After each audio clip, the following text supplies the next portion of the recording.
Alright, hello everybody, and welcome to the Smackdown Live Review for January 17th, 2017. Now, I don't know if this is going to be every single week, but I missed half an hour of the show because I get out of class at 7:10, and it takes an hour to get home from Cleveland, and with traffic, it doesn't always mean it's going to take an hour. It could take more, and this time it did. So unfortunately, I missed about a half an hour. So what I missed was Shane opening up the show.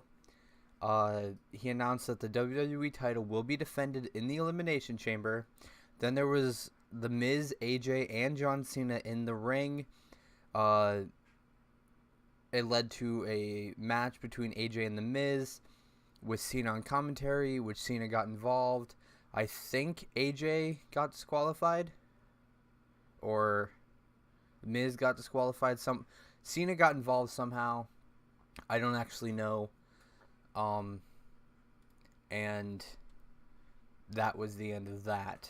And then it went to a segment where Nikki and Natalya started in the ring, and then, Nikki was in the ring, Natalya was in the crowd, and then they brawled in a merch shop. No idea why. Then, before the opening segment, Dean had asked Shane for a match between Randy Orton, just 'cause. Dean started off very strong. Orton started to stomp on Dean. Dean hit a flying elbow for a 2 count. A discus clothesline on the outside of the ring, which the Wyatts, Bray Wyatt and Luke Harper, distracted Dean, which caused Orton to throw Dean into the ring post. He then threw him onto the table, put him back in the ring, which Dean went for the Dirty Deeds, reversed, and Dean reversed the RKO. Lunatic Lariat, though, that landed, 2 count. Dean launches Orton over the top rope, and then he goes to dive, tries to take out all 3, but they move and only Harper gets taken out. Orton hits his mid-rope DDT.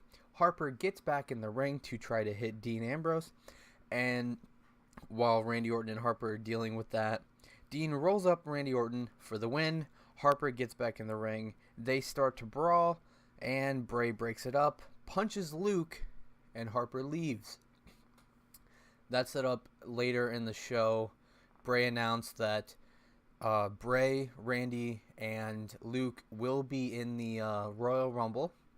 And next week on SmackDown, Randy and Luke will have a match to settle this. So that's what's going to happen next week. The King's Court, Jerry the King Lawler, him and special guest Dolph Ziggler. He said that Dolph Ziggler's goodness has faded just like all the bleach in his hair. Dolph doesn't say anything. Says that Dolph is headed down the wrong path. Shows footage of him beating up Kalisto and Apollo with a chair. No response. He starts to walk away.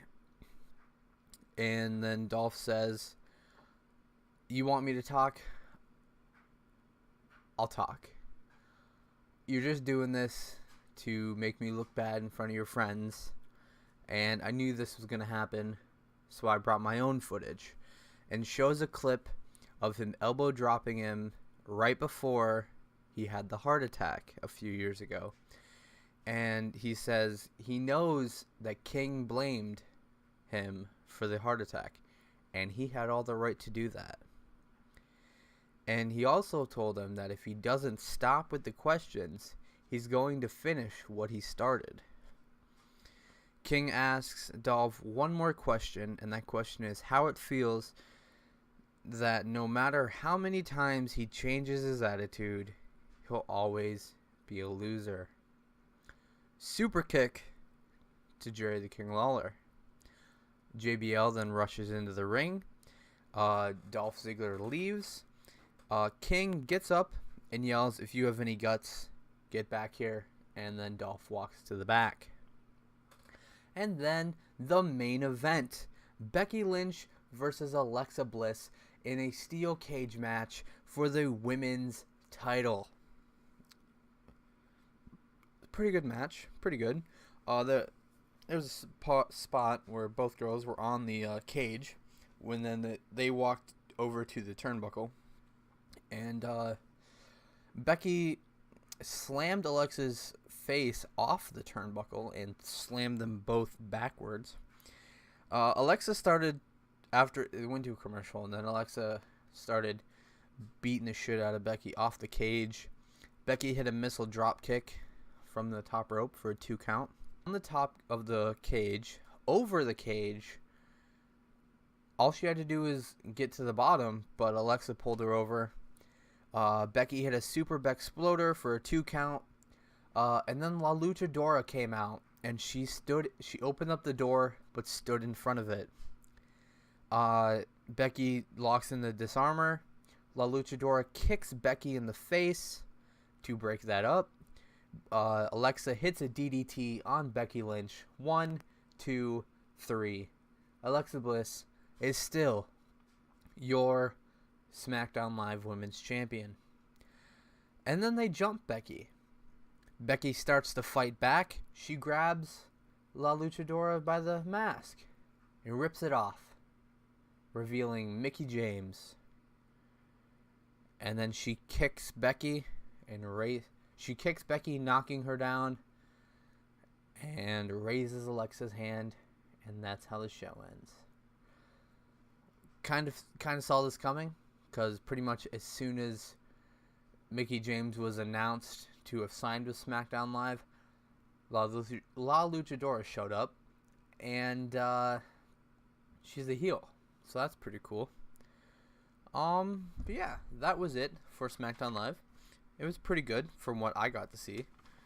I only got to see the match, the Dean match, the Becky match, and the King's Court. But anyway, next week are the go-home shows before the Royal Rumble. And then the Royal Rumble. So, that's freaking awesome. Can't wait. Royal Rumble is going to be amazing. It's pretty stacked. They did play another Kurt Angle package. This one with more SmackDown things than Raw things. But yeah, that's going to be it for today. Thank you guys so much for watching. My name is Camp Counter Cody, and I'll see you guys next time. Toodles.